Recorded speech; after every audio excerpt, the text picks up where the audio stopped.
Inicialmente, parabenizar o senador Eunício de Oliveira, o nosso relator na comissão especial, com a sua competência de articular, de mediar e construir um texto que foi aprovado na comissão mista da medida provisória 670, tramitou pela Câmara Federal e ali tivemos algumas inclusões de matérias novas e hoje estamos discutindo aqui no Senado Federal.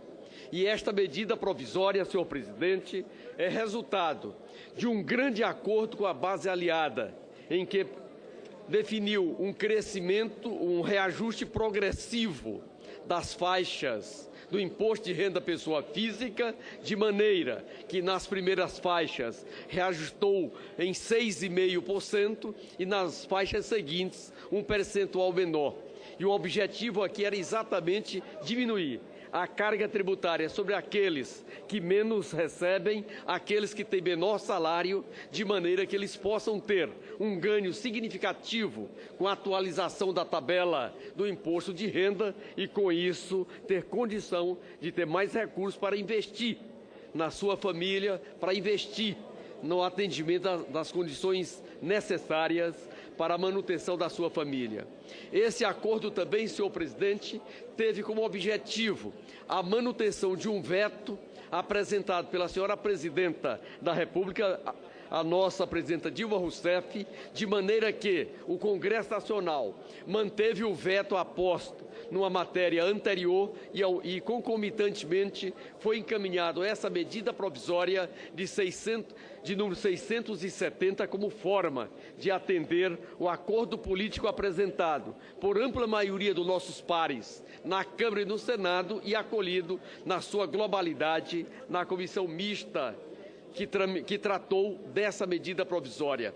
Quero registrar de que esse processo da carga tributária progressiva é necessário para um país que é a sétima economia do planeta, mas temos um conjunto de medidas tributárias que penalizam aqueles que são de menor renda por ter um processo regressivo.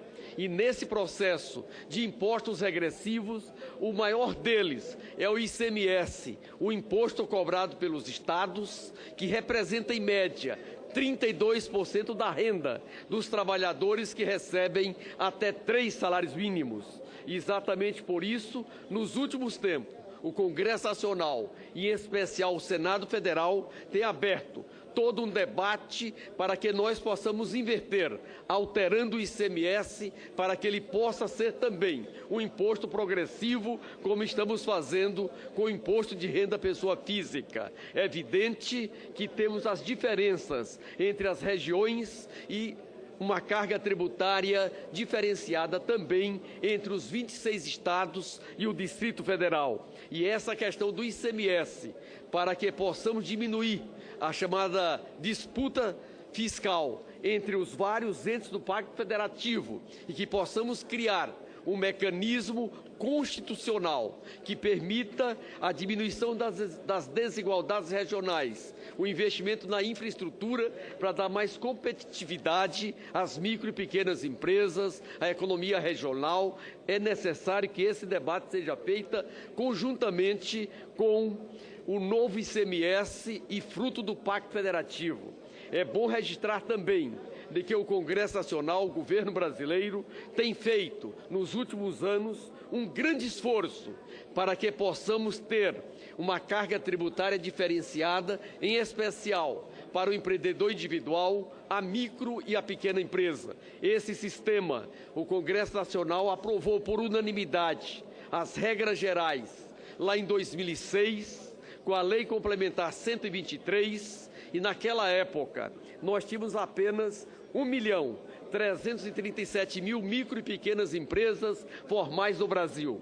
Com essa regra diferenciada, com a carga tributária progressiva para aquelas empresas de maior porte, que estão no lucro presumido e no lucro real, permitiu que em maio de 2015 nós tivéssemos 9.800.000 micro e pequenas empresas formais inscritas no Simples Nacional. E o empreendedor individual, que tinha 0 em 2009, hoje estamos com mais de 5 milhões de empreendedores individuais já formalizados no Brasil. E esses empreendedores individuais, eles têm 0 de imposto para o governo federal.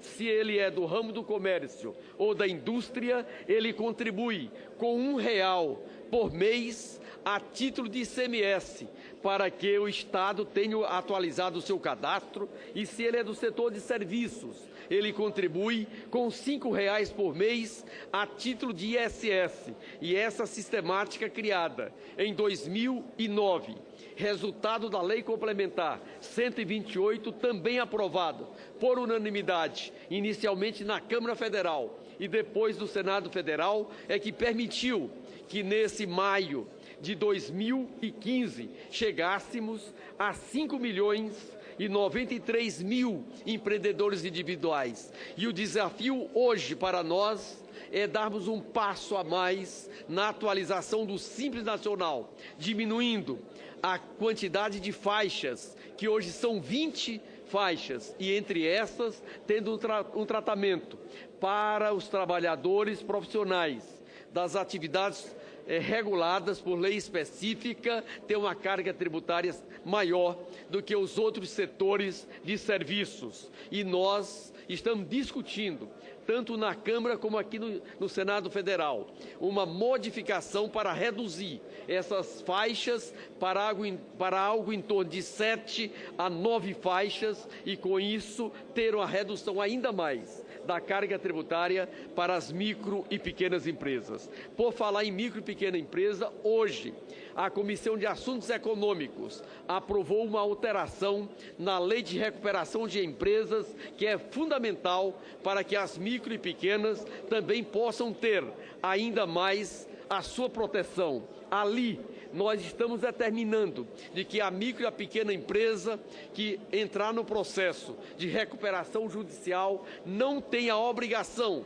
de apresentar de imediato as certidões negativas de âmbito municipal, de âmbito estadual e também de âmbito da União. E o objetivo é exatamente fazer com que, nesse momento de ajuste fiscal em que o Brasil está passando e necessitando, este setor não seja vítima de um processo crescente de isolamento na recuperação judicial e, em consequência, a decretação das suas falências. A Comissão de Assuntos Econômicos, na manhã desta terça-feira, aprovou por unanimidade esse projeto de lei complementar.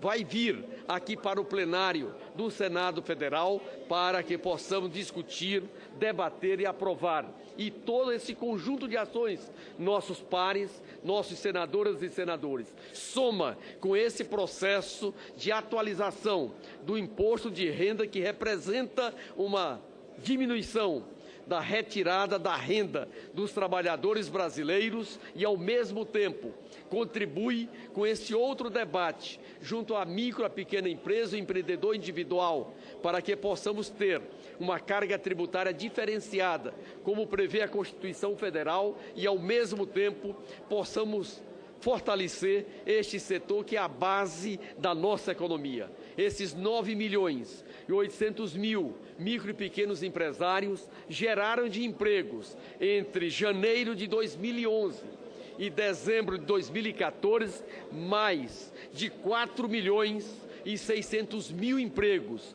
empregos de verdade, empregos com carteira assinada, e nós precisamos, nesse 2015 e em 2016, ter uma ação política para que este setor não venha contribuir com o aumento do desemprego que, porventura, setores da nossa economia vêm promovendo.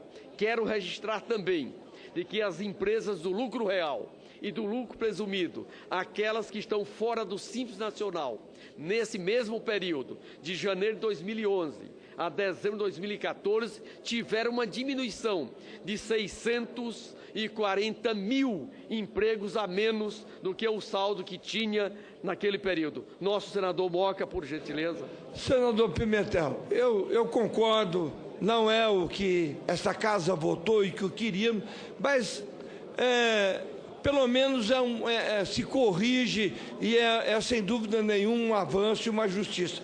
Mas me permita só uma coisa, então, há também no imposto de renda uma incoerência muito grande. A gente recolhe o imposto de renda antecipadamente. O senhor tem razão. E na hora da correção, ele só começa a corrigir alguns meses após. Isso é incoerente. Eu acho que a correção do valor devido na restituição deveria ser desde o primeiro dia que o cidadão recolheu, porque, afinal de contas, o dinheiro dele fica retido nos cofres públicos. Então, é só no sentido de mais contribuir, mas, sem dúvida nenhuma, é um avanço e eu o parabenizo por isso.